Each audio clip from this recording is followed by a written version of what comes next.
Well, hello there, and greetings, fellow golf enthusiasts. Welcome back to another episode of the Fantasy Golf Sommelier, and we are in Jersey City, New Jersey, for the Northern Trust this week. I cannot wait to get started. We have an absolutely fantastic field. Lots of rankings going up in there. A lot of high ranked players. It's a strong field. So it should be a fun week.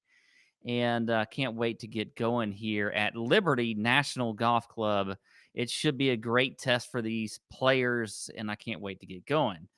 Um, I have to say this. I do not have a whole lot for this episode. I really don't. We're winding down on the season. This is the first playoff event. We're going to have no cut events the rest of the way after this. And so I don't know what I'm going to give you after this. I don't know. I may decide to provide you with a fantasy golf sommelier video for another tournament here soon. I don't know. I may not. I may wait until the beginning of the season, the next season, even though they all seem to kind of run together. I don't know. So what I'm going to do is ask you to do something for me. Okay. I'm always giving. I'm giving all the time. I'm giving advice. I'm giving you wine knowledge. I'm just give. Okay. Now I'd like to take. I want to take. I need some advice. I need things from you. Honestly. I mean, honest stuff. I can take it somewhat. If you tick me off, I'll let you know. But anyway, I'll get into the plays of the week here. But first, let's talk about what I'm drinking. I am drinking rosé again. Okay, rosé again, back to back weeks. Mm, very good, very refreshing. It's hot as hell down here. Okay, I want something refreshing. That's what rosé does for me. Okay, I'm not going to give you any more rosé information. I'm not going to try to convince you. I'm done. I'm done trying to convince you to try rosé and drink a little bit of it. Okay, if you're not going to be convinced by now, you're just not going to be convinced. I got nothing else for you. I can't give you any more stats because I know you all love stats. I can't give you any more advice on it or just gut feelings about it or anything. Okay. If you don't want to listen to me, you don't have to listen to me. All right. I mean, that's in anything. I mean, it has to do with golf, whatever. If I want to give you fantasy football advice, you don't have to listen to that. Okay.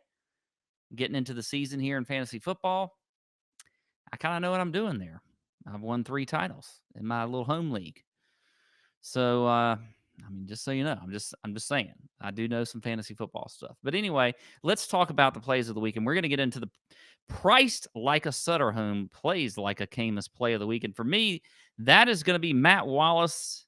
I'm going to give him 87 points at $6,500. Look, Matt Wallace has been playing pretty good all year. Okay, I mean, he just had a top 10 in something called the Kazoo Classic or whatever, the Kazoo tournament.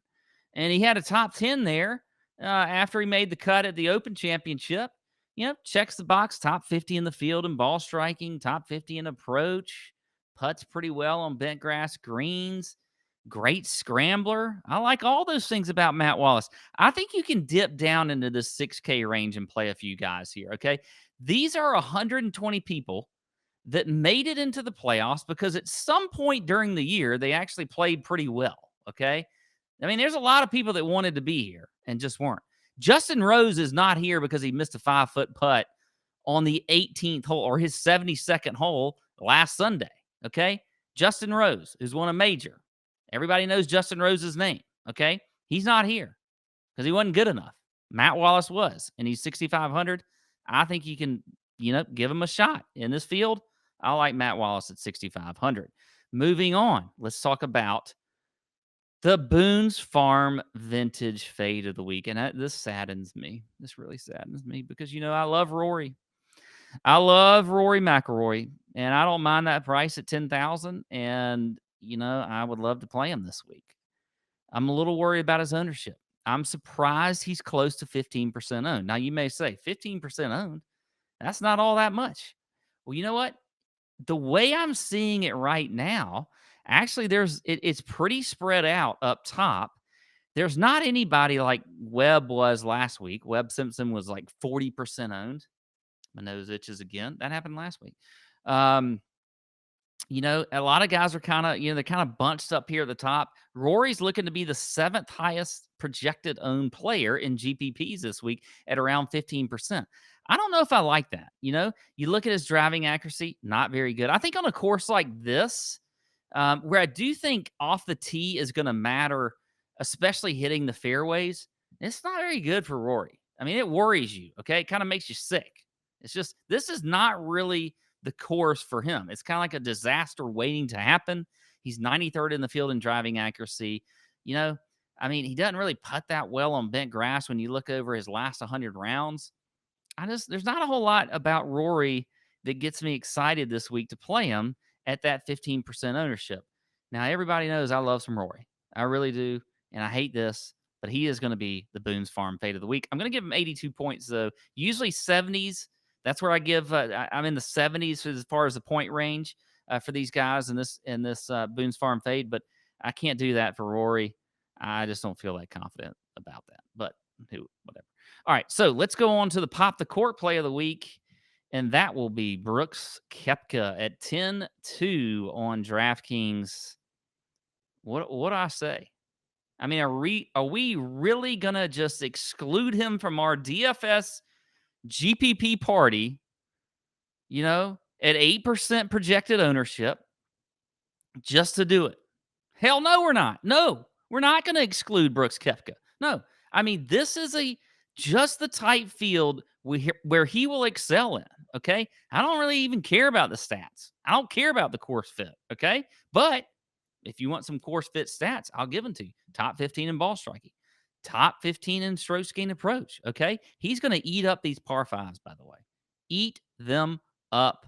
So I love Brooks Koepka at around 8% projected ownership in GPPs this week. I think he is a big time play in a great field, and I don't see why you would even want to avoid him. I'm giving him 96 points, which is probably one of the highest I've given any player this year as far as ratings. Okay. So there you go. Now, here's what I ask of you. First, let me get a sip of some rosé. As we move into the next season and we're winding down this season, I'd like to know from you. Put it in the comments, okay? Put it in the comments, some things that you would like to hear from the Fantasy Golf Sommelier, some things that I could do better. I'm okay. I can accept some criticism, most criticism. Sometimes I can't accept it. But anyway, just give it to me if you want to. Be nice about it, okay? And give me some ideas. Give me some things you want to hear about, some things that could make the show better going into the next season.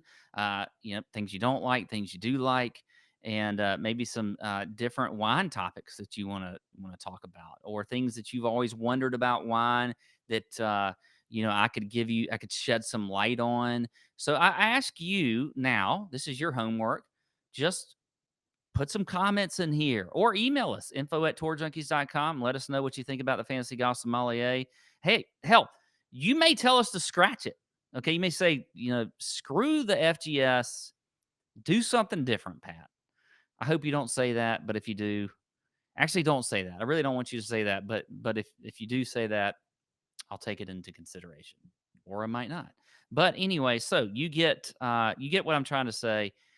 We're trying to make things better, not just on the Tour Junkies podcast, but on the FGS. And I would like to hear your comments. So that is really all I got this week. I hope everyone has green screens for the Northern Trust. Good luck this week. That's all I got.